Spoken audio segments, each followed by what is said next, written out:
The masses have never thirsted after truth. They turn aside from evidence that is not to their taste, preferring to deify error if error seduced them. Whoever can supply them with illusions is easily their master. Whoever attempts to destroy their illusions is always their victim. According to the psychologist Carl Jung, the greatest threat to civilization lies not with the forces of nature, nor with any physical disease, but with our inability to deal with the forces of our own psyche. We are our own worst enemies, or as the Latin proverb puts it, man is a wolf to man. In Civilization in Transition, Jung states that this proverb is a sad yet eternal truism, and our wolf-like tendencies come most prominently into play at those times of history when mental illness becomes the norm rather than the exception in a society, a situation which Jung termed a psychic epidemic. Indeed, it is becoming ever more obvious, he writes, that it is not famine, not earthquakes, not microbes, not cancer, but man himself, who is man's greatest danger to man, for the simple reason that there is no adequate protection against psychic epidemics, which are infinitely more devastating than the worst of natural catastrophes.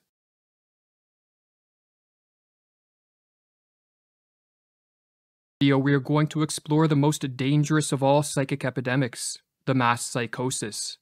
A mass psychosis is an epidemic of madness, and it occurs when a large portion of a society loses touch with reality and descends into delusions. Such a phenomenon is not a thing of fiction. Two examples of mass psychoses are the American and European witch hunts of the 16th and 17th centuries, and the rise of totalitarianism in the 20th century. During the witch hunts, thousands of individuals, mostly women, were killed, not for any crimes they committed, but because they became the scapegoats of societies gone mad. In some Swiss villages, writes Francis Hill, there were scarcely any women left alive after the frenzy had finally burned itself out. When a mass psychosis occurs, the results are devastating. Jung studied this phenomenon and wrote that the individuals who make up the infected society become morally and spiritually inferior. They sink unconsciously to an inferior intellectual level. They become more unreasonable, irresponsible, emotional, erratic, and unreliable, and worst of all, crimes the individual alone could never stand are freely committed by the group smitten by madness. What makes matters worse is that those suffering from a mass psychosis are unaware of what is occurring. For just as an individual gone mad cannot step out of his mind to observe the errors in his ways, so too there is no Archimedean point from which those living through a mass psychosis can observe their collective madness.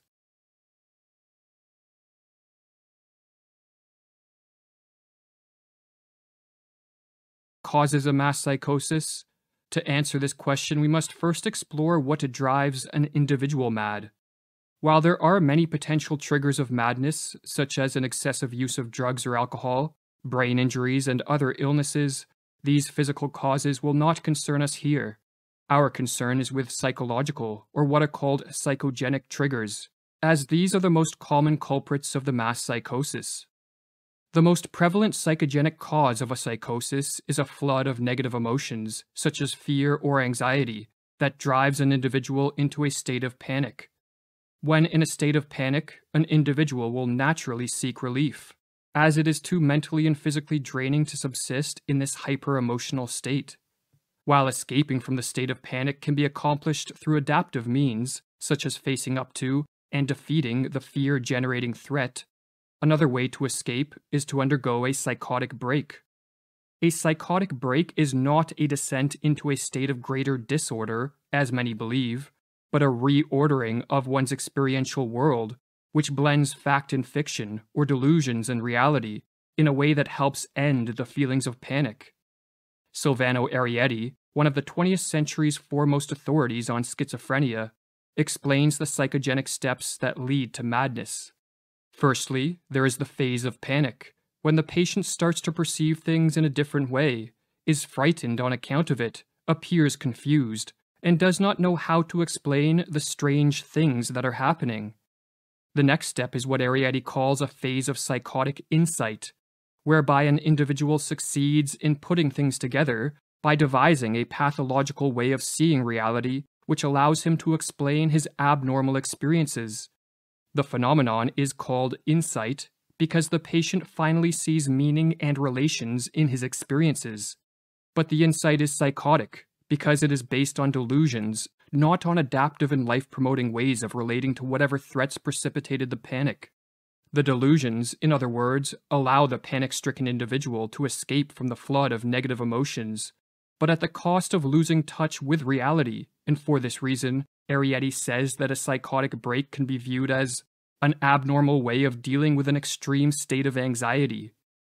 If a panic-triggering flood of negative emotions in a weak and vulnerable individual can trigger a psychotic break, then a mass psychosis can result when a population of weak and vulnerable individuals is driven into a state of panic by threats real, imagined, or fabricated.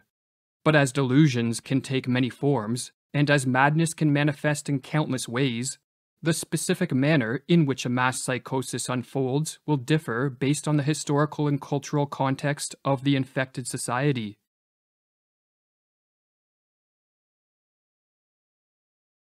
Modern era, it is the mass psychosis of totalitarianism that appears to be the greatest threat. Totalitarianism, writes Arthur Versluis, is the modern phenomenon of total centralized state power, coupled with the obliteration of individual human rights. In the totalized state, there are those in power, and there are the objectified masses, the victims. In a totalitarian society, the population is divided into two groups, the rulers and the ruled, and both groups undergo a pathological transformation. The rulers are elevated to an almost godlike status, which is diametrically opposed to our nature as imperfect beings who are easily corrupted by power. The masses, on the other hand, are transformed into the dependent subjects of these pathological rulers and take on a psychologically regressed and childlike status. Hannah Arendt, one of the 20th century's preeminent scholars of this form of rule, called totalitarianism an attempted transformation of human nature itself. But this attempted transformation only turns sound minds into sick minds, for as the Dutch medical doctor who studied the mental effects of living under totalitarianism wrote, "There is in fact much that is comparable between the strange reactions of the citizens of totalitarianism and their culture as a whole, on the one hand, and the reactions of the sick schizophrenic on the other. The social transformation that unfolds under totalitarianism is built upon and sustained by delusions. For only deluded men and women regress to the childlike status of obedient and submissive subjects, and hand over complete control of their lives to politicians and bureaucrats. Only a deluded ruling class will believe that they possess the knowledge, wisdom, and acumen to completely control society in a top-down manner. And only when under the spell of delusions would anyone believe that a society composed of power-hungry rulers on the one hand, and a psychologically regressed population on the other, will lead to anything other than mass suffering and social ruin."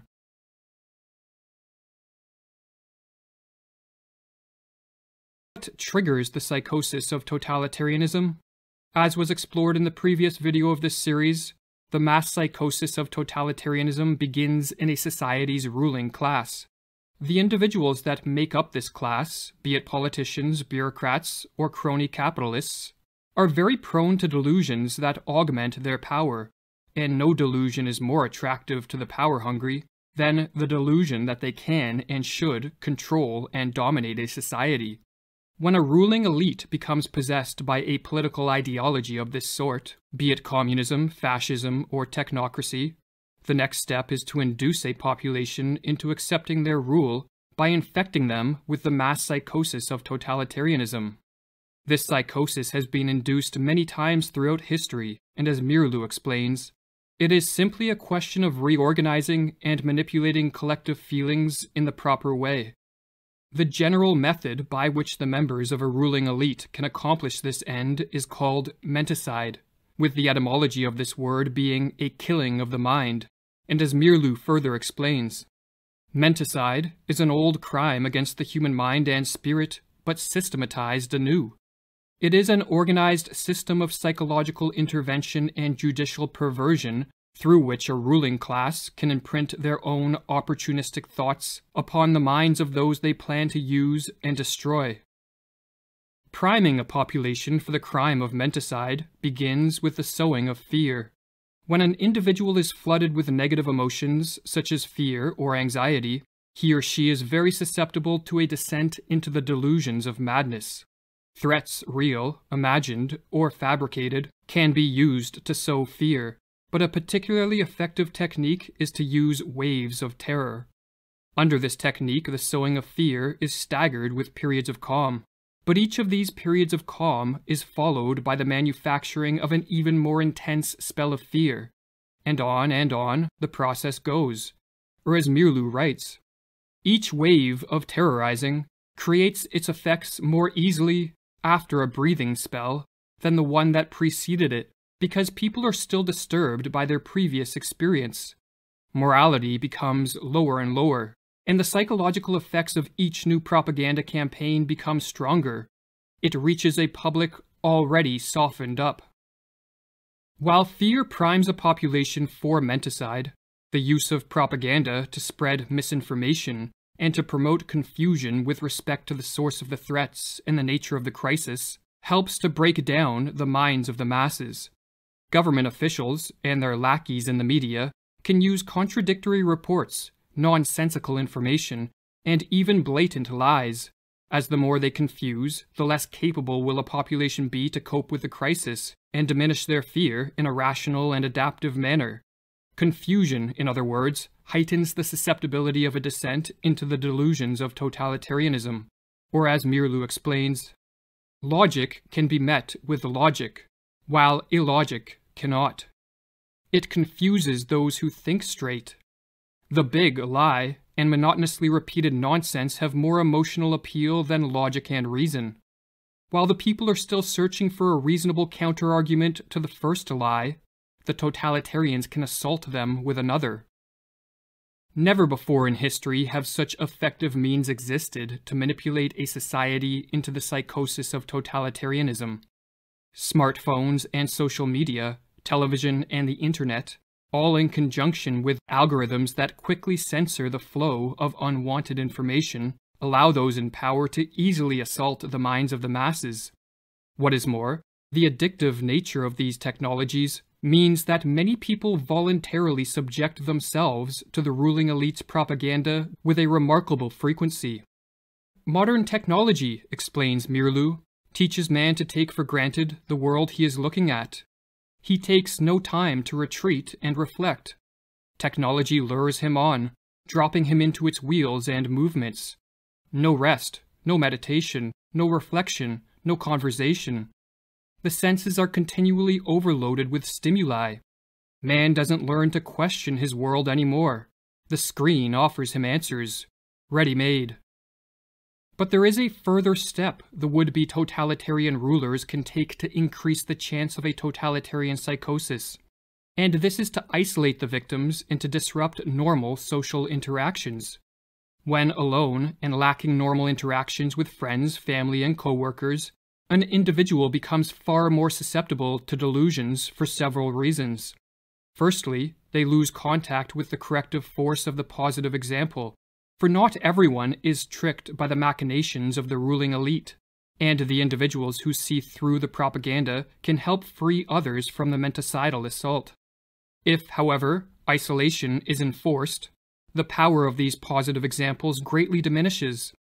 But another reason that isolation increases the efficacy of menticide is because, like many other species, human beings are more easily conditioned into new patterns of thought and behavior when isolated. Or as Mr.ME explains with regards to the physiologist Ivan Pavlov's work on behavioral conditioning, Pavlov made another significant discovery. The conditioned reflex could be developed most easily in a quiet laboratory with a minimum of disturbing stimuli. Every trainer of animals knows this from his own experience. Isolation and the patient repetition of stimuli are required to tame wild animals. The totalitarians have followed this rule. They know that they can condition their political victims most quickly if they are kept in isolation.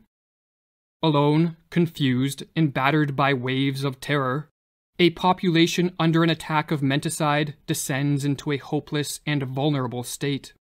The never-ending stream of propaganda turns minds once capable of rational thought into playhouses of irrational forces. And with chaos swirling around them and within them, the masses crave a return to a more ordered world. The would-be totalitarians can now take the decisive step.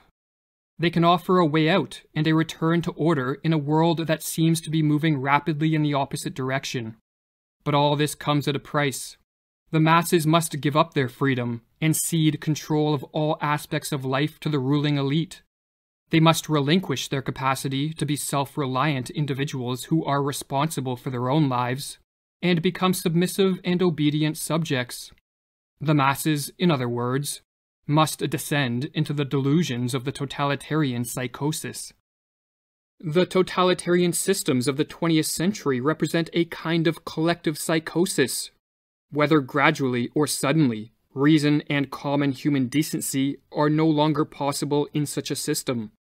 There is only a pervasive atmosphere of terror and a projection of the enemy, imagined to be in our midst. Thus society turns on itself, urged on by the ruling authorities. But the order of a totalitarian world is a pathological order.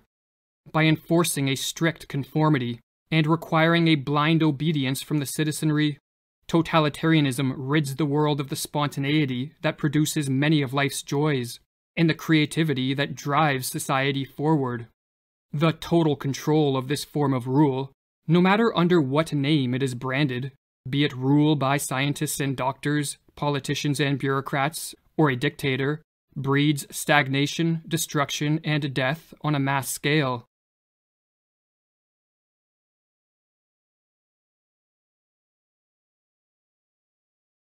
Perhaps the most important question facing the world is how can totalitarianism be prevented?